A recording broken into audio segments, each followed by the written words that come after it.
Hello, hello, hello, everybody. Welcome to Real Talk Live with Arnette D. Love. And let me just make sure that you can hear me. That is important. And if you didn't hear me, this is Real Talk Live with Arnette D. Love. Welcome, welcome, welcome to today's episode.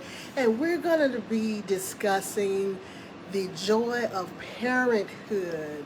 See, so now I try to have my episodes relate when I'm not having a guest. We were scheduled to have a guest this morning, this afternoon, should I say. We were scheduled to have a guest, but something came up. Hello, Miss Karen, how are you? And so our guest is not here with us, but we are always going to keep the ball rolling. That is the proper way to do things. Always be prepared for the unexpected. So listen. Thank you so much for joining in. Thank you so much for waiting for me. You guys know I wear a lot of hats, and just so happened today I had a meeting that was called at 1 o'clock, so that prevented us from coming on at 2, but the show time will always be 2 o'clock, and we'll let you know when we have to adjust the time. So we want to talk about the joy of parenthood today. Now, if you know my story, you know that I am a single parent of 2 boys, okay? My oldest son is 28. Yep, I know. You don't even have to say it. I know you can't believe it. My other son is 28, but my baby boy is 17, and he will be graduating next year if the Lord shall say so, and I know he will say so because he wants me to be an empty nester. And so I can't wait. I am ready to enjoy this last school year with my baby boy. And so as a parent, what's best to do? Well, if you're able, you clear up some time to make sure that you have time for them. This is his last year, so I'm clearing up my schedule. I'm clearing up my hours of operation at work so that when he needs me, I can be there. The teacher calls on me, I can be there. I'm clearing up my Friday so that I can be at his football games because this is our last year, should I say. Our last year. He's my last that's in the house with me, and we're going to enjoy this last year together. So that is a part of being a parent. Now, I put the title The Joy of Parenthood, but we're going to also talk about the horrors of parenthood as well. I just didn't want to scare nobody off. Now, you can't call me on this show, but you can put your comments in the comment box, and I can pretty much see them. I got on my good reading glasses so I can see your comments. So now, how did I end up with 2 children almost 11 years apart? The thing with that is I had only one. Okay. Sorry, y'all. People trying to call in. I only expected to have one child. And so what happened is 11, let's say 9 years or so after him, maybe, or 10 years after him, I ended up pregnant again. Now, I don't have to go into details. Y'all already know what happened. You know what happened, okay? And so we don't have to go into details of that. So I ended up being pregnant again. Now, the question came, it wasn't my question because I already believe. See, I was already taught you make your bed, you lie in your bed. You get pregnant, you're going to have a baby. That's what I was taught growing up, okay? The blessing is in the baby. The fruit of the womb is a reward.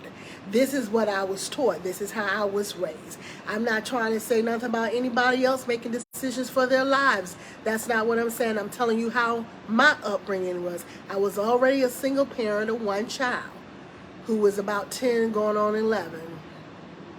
And so, okay, Miss Karen. So it was no question to me about what I was going to do. I got pregnant. I'm about to have 2 children as a single parent because that's how I was raised. You make your bed, you lie in your bed. Okay, the blessing is the child, not how you got it, not how he or she was conceived. The child is the blessing. And so in my house, in my life, in my mind, that's how I rolled. Okay, so I was about to be a single parent of 2 kids.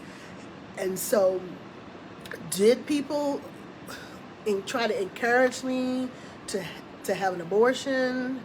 Absolutely. Absolutely.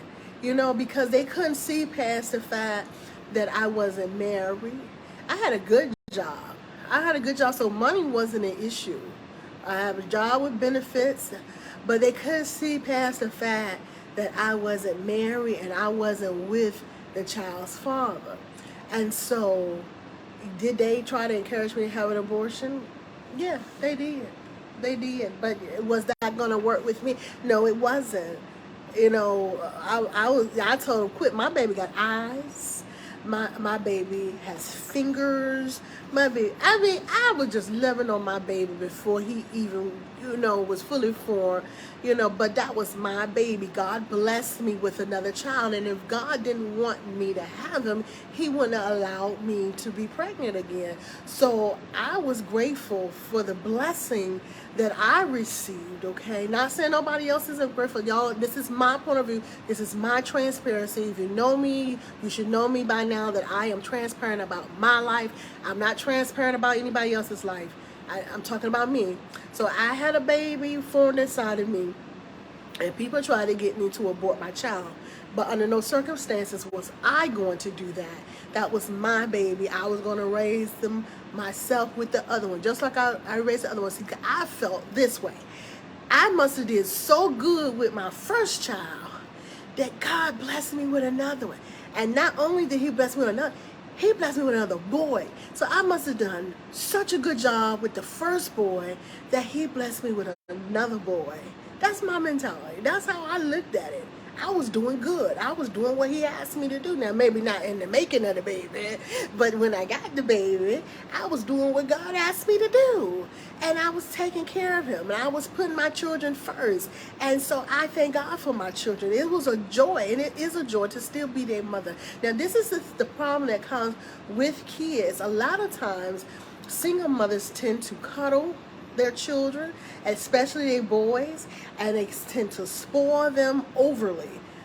I mean, just spoil them till they just, like my grandma used to say, ain't hitting on nothing. You know what I'm saying? Just spoiled rotten. And I know that that's what I did. I spoiled my children.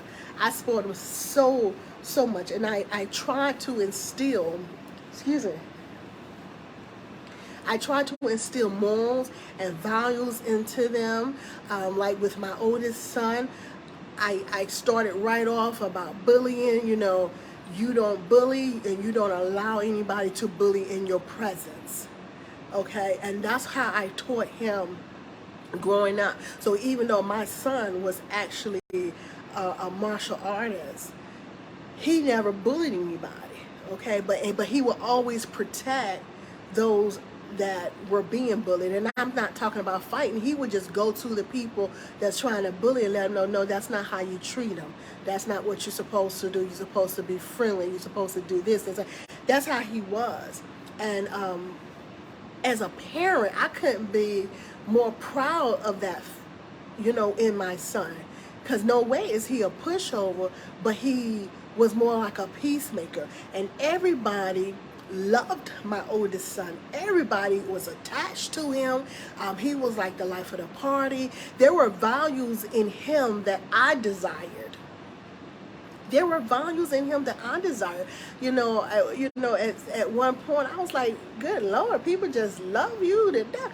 People don't love me to death because, I got one of those, I'm a P-Town girl, I don't take a lot of stuff, you know what I'm saying? And I don't overlook a lot of stuff. So, I say what I'm going to say and mean what I'm going to say and get in a few altercations and all that stuff, that's how I was. But my son, it was like, people, he said what he meant, people respected it, and he was a natural born leader, you know.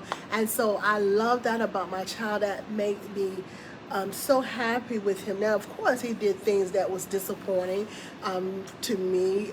There was things that I tried to plan with, and then this is where we got to be careful, y'all, because I tried to plan my son's life out to the fullest.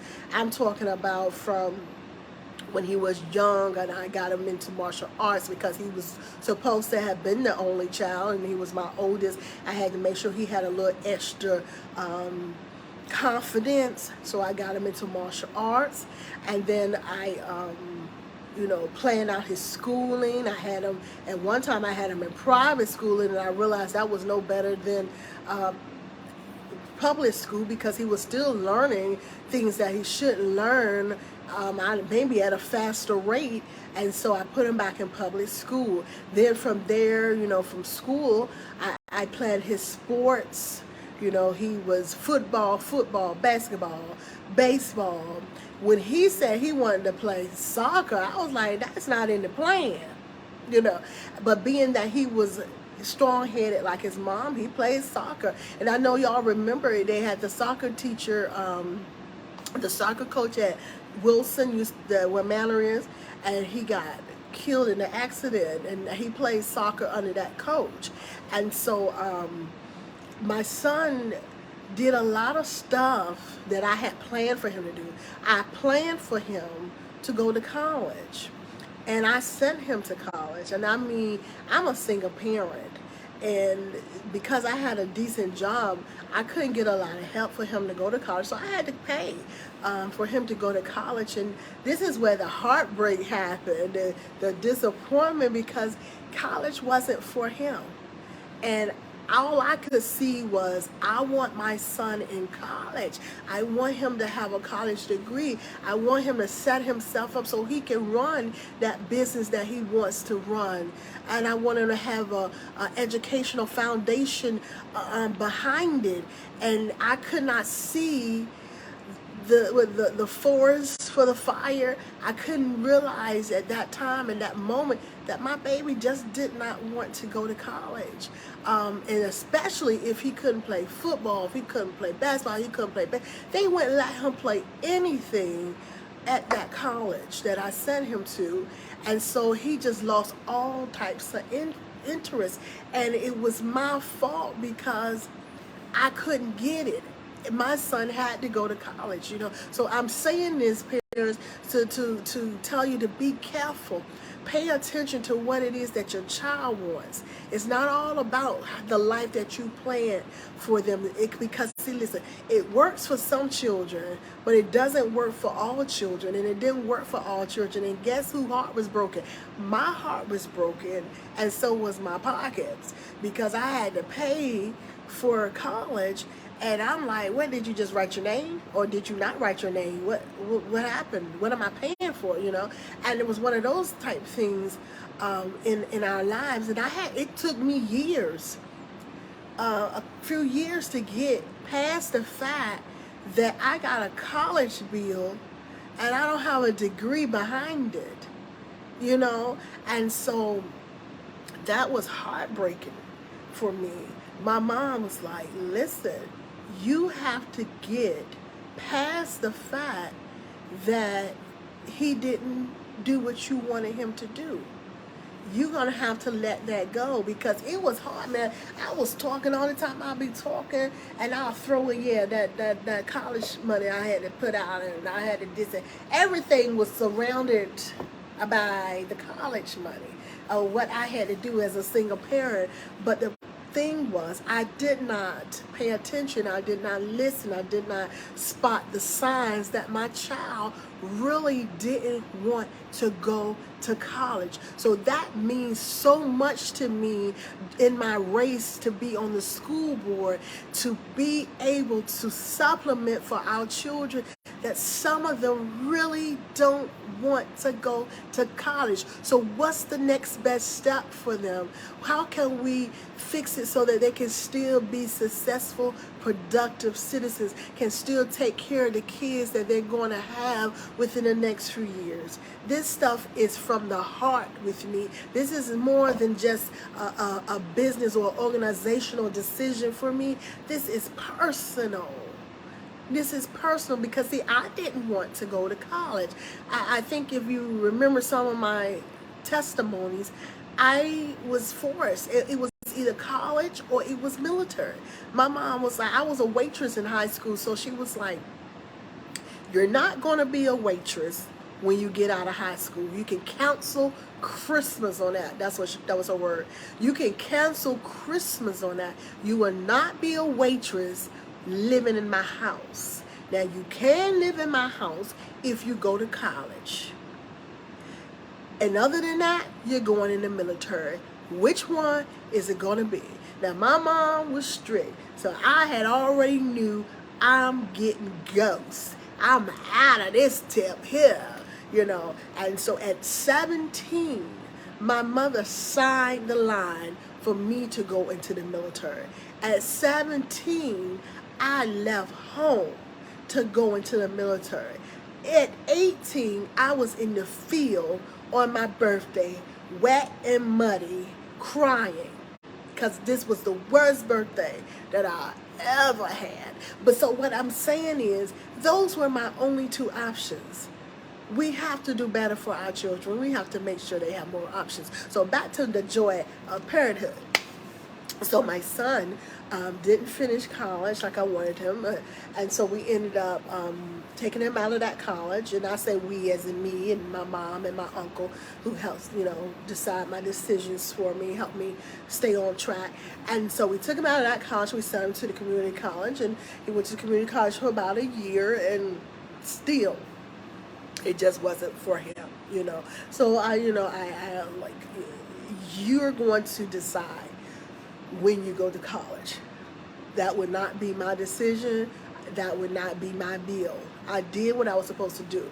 And so what makes me kind of upset or get off my rocker is when people say everything starts at home.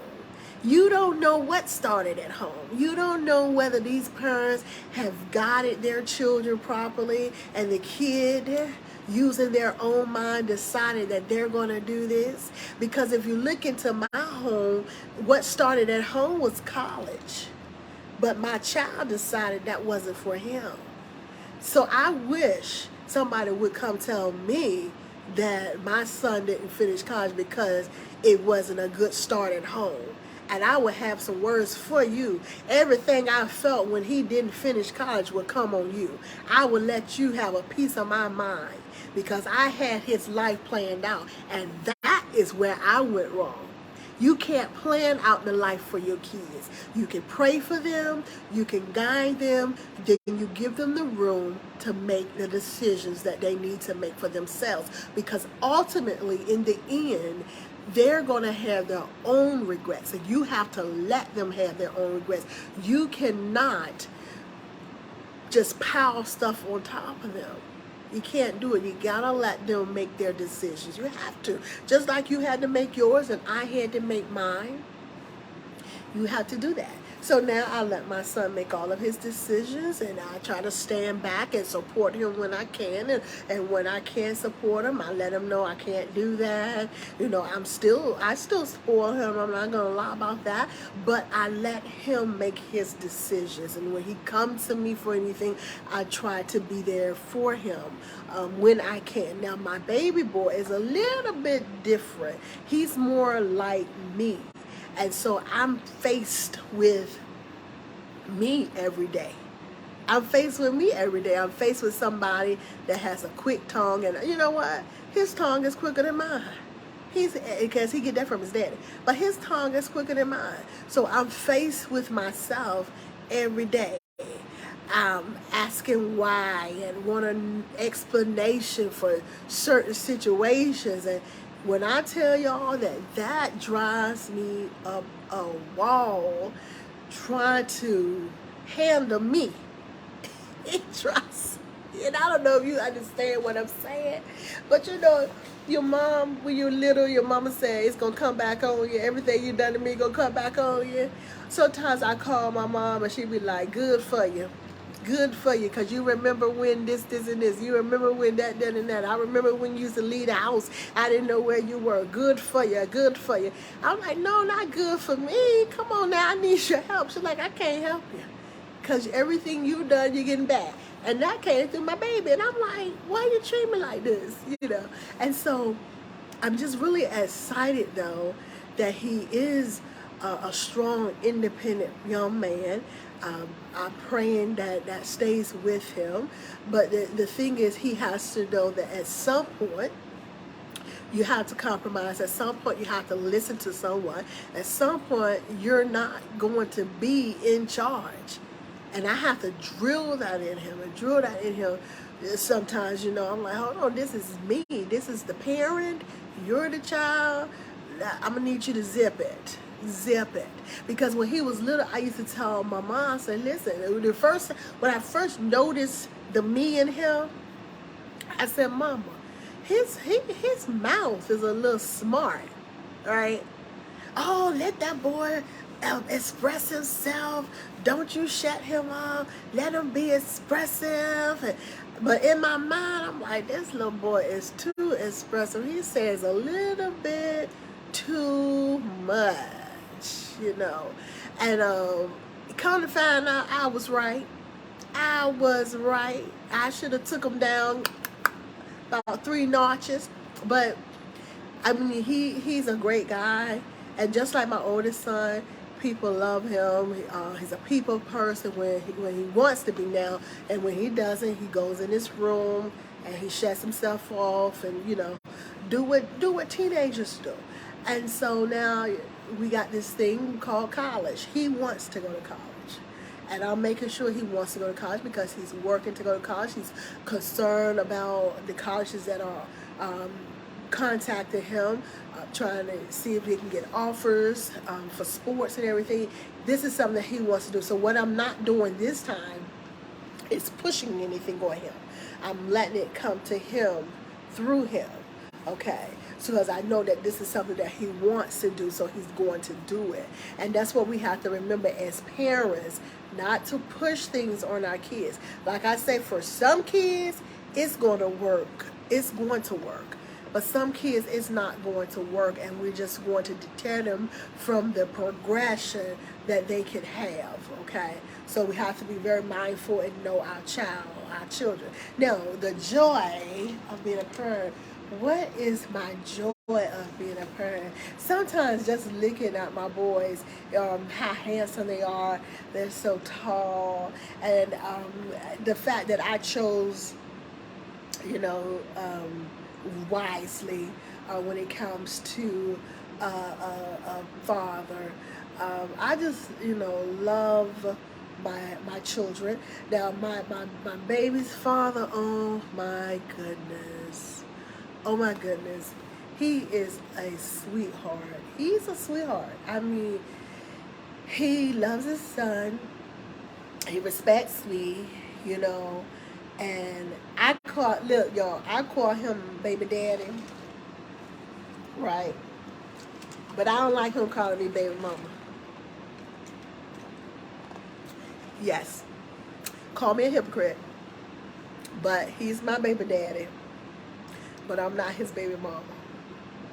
And he gets it. He does not call me. He really does. I think if he wanted to make me mad, he might have called me baby mama one time. But he will not call me baby mama, and I love it. And I'd be like, what's up, baby daddy? And he would not call me baby mama. So he gets it. And I don't know why I do it. I guess because I can. But he is a sweetheart. He loves his son. Now the birthday go by, now Christmas go by, that he is not doing what he should be doing as a father.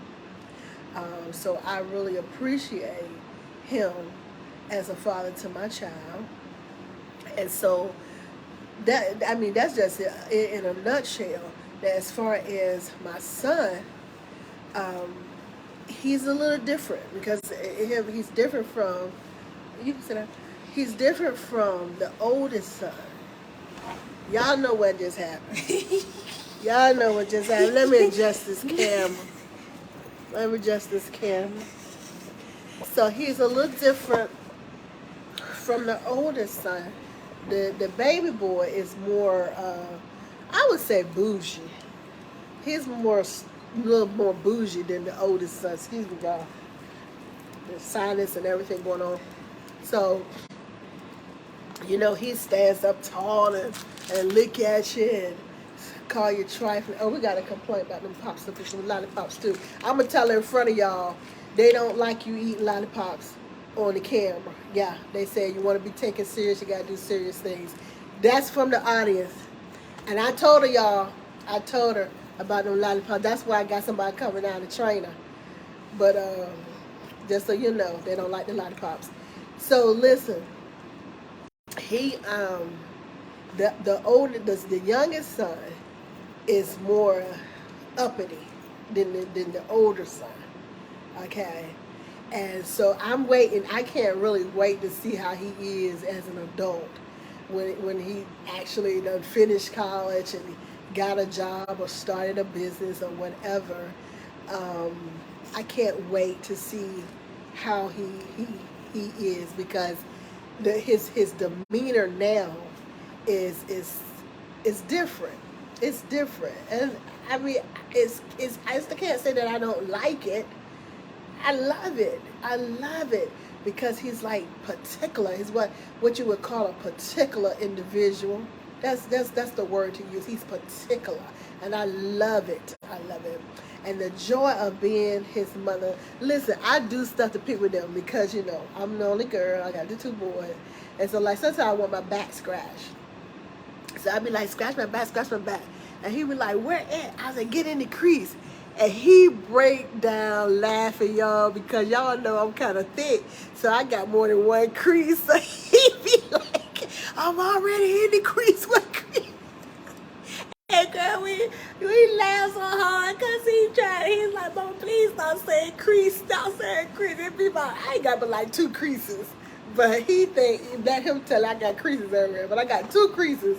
And I'm like, get in the crease. I'm in the crease. So, I mean, it's a lot of fun being a mother. It's a lot of fun. And now, let's talk about the ones, I understand that everybody couldn't be a mother. I understand that a lot of people weren't blessed to be a mother, okay?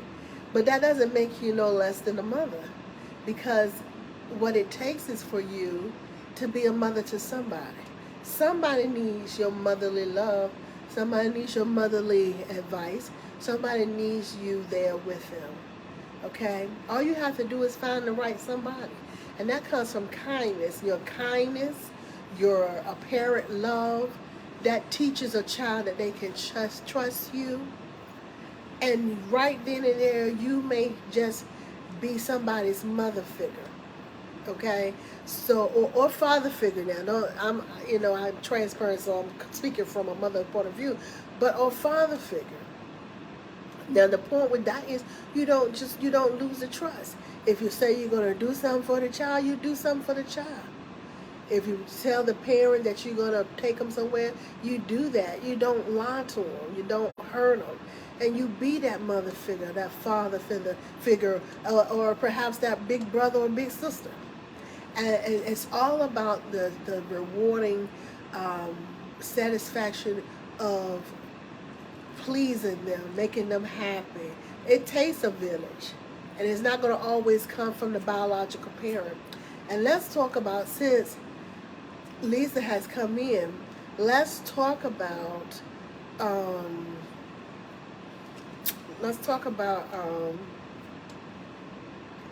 step parents. Let's talk about that. And she can explain a little bit more on what I was saying when I said it doesn't have to be your child, but it's the way you treat them, the way you care about them, the way you love them. So what'd you say on that part? Absolutely, because my husband didn't have any children when I met him.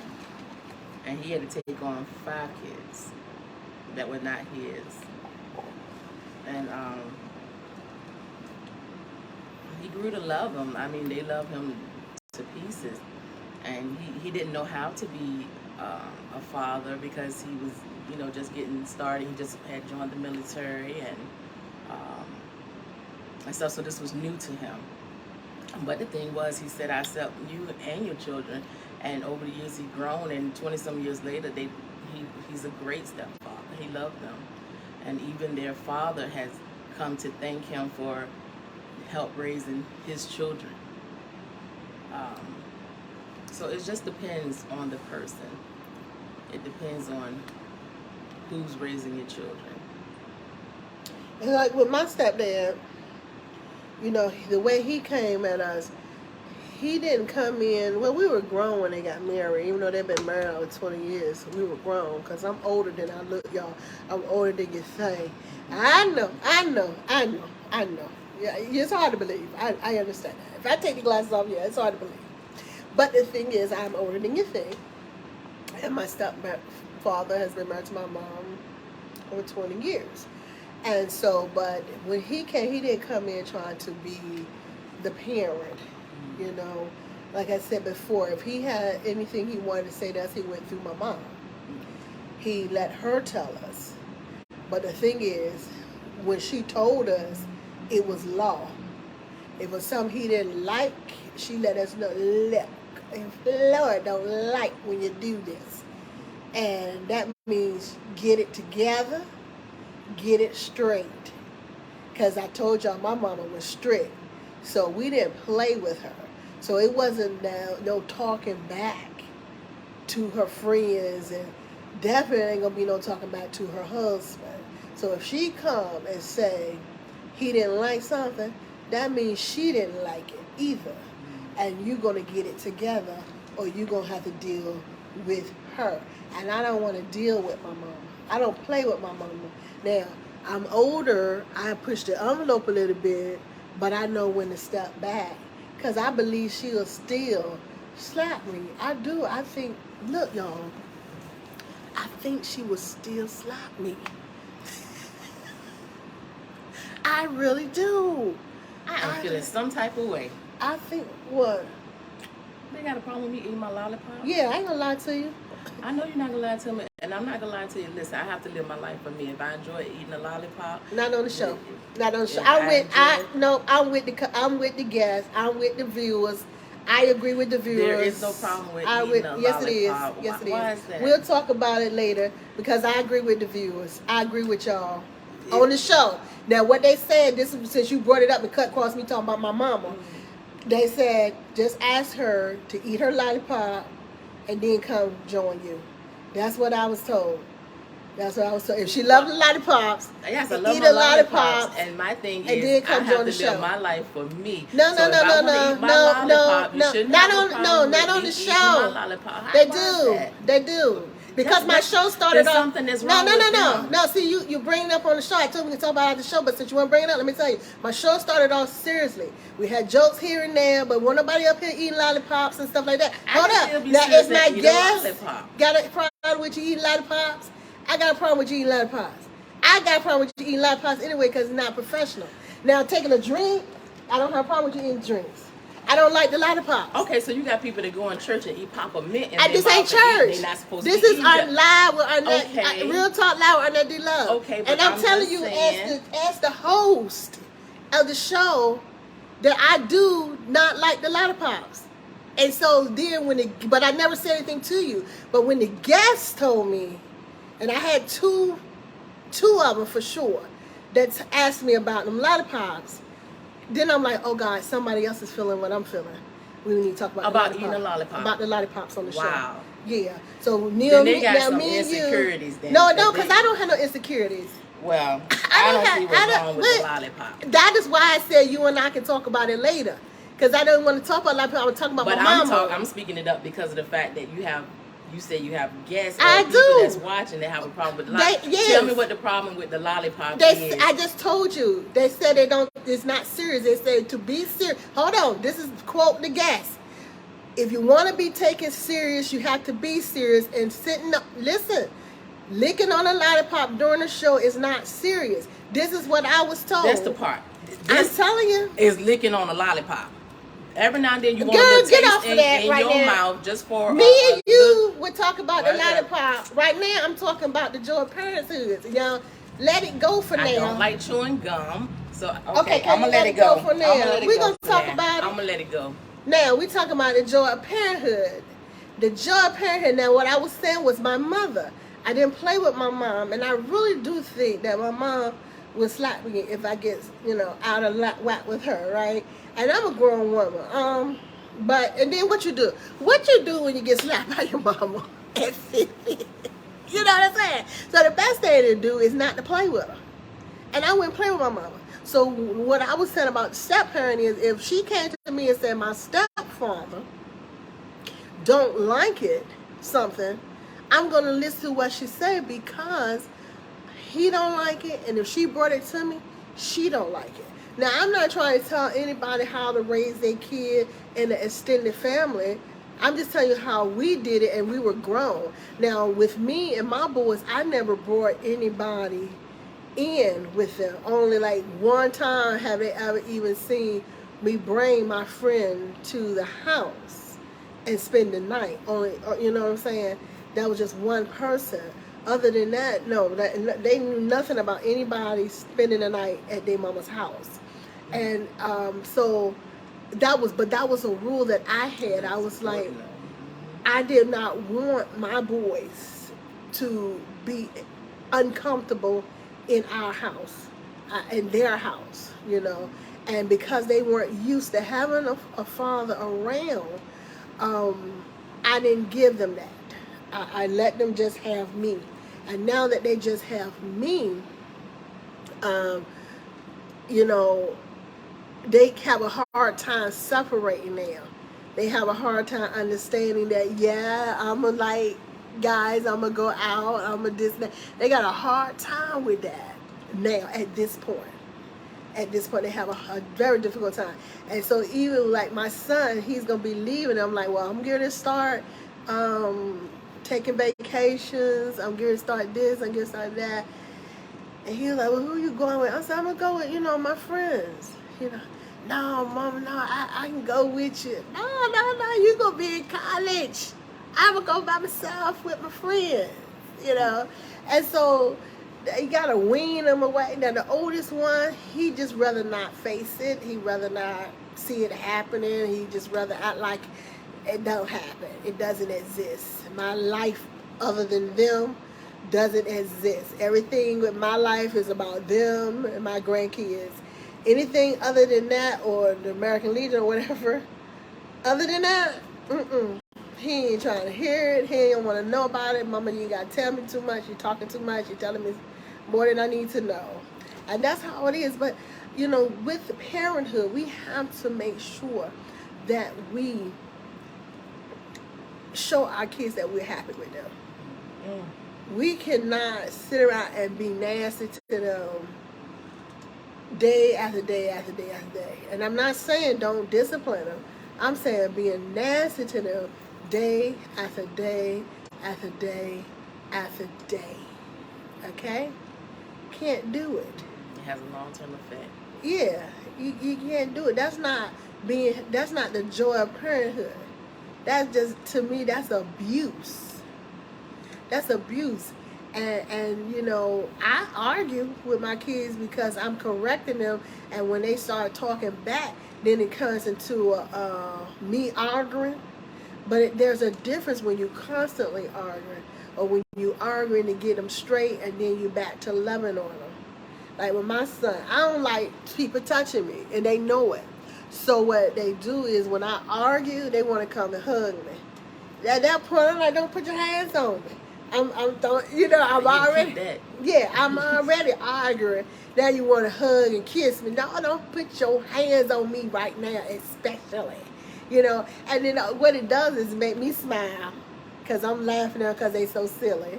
And then they got away with whatever it is I was arguing about. I have fun with my kids, but they know not to play with me. Excuse me. And then they know when I really mean business. Because when I really mean business, they can't get a word in elsewise. I mean, it's a done deal when I really mean business. But I really enjoy being a parent. I love it. I mean, I'm not trying to glorify single parenthood at all. But I wasn't by myself.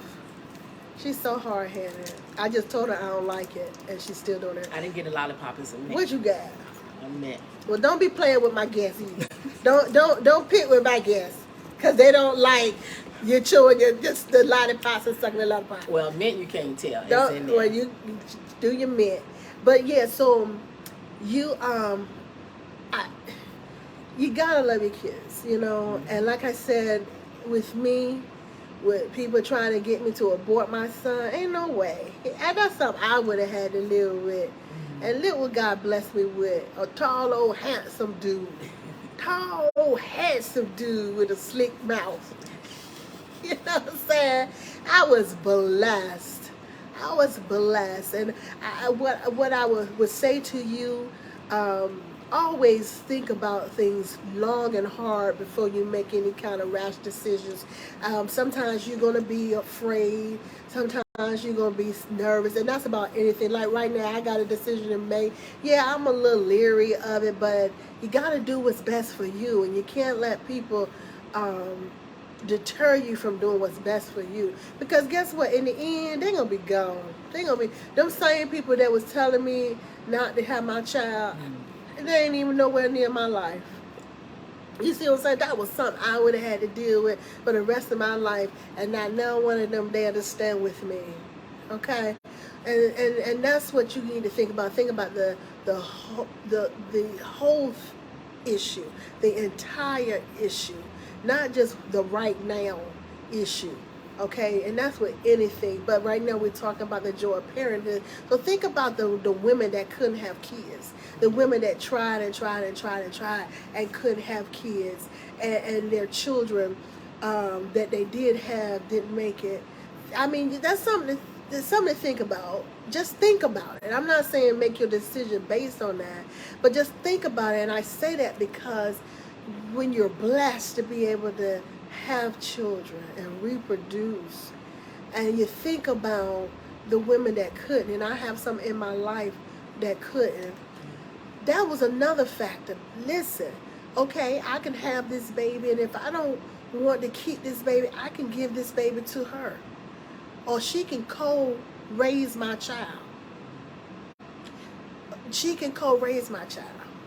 You know, like my baby's godmother doesn't have any kids. So I thought about the fact, well, she doesn't have any children.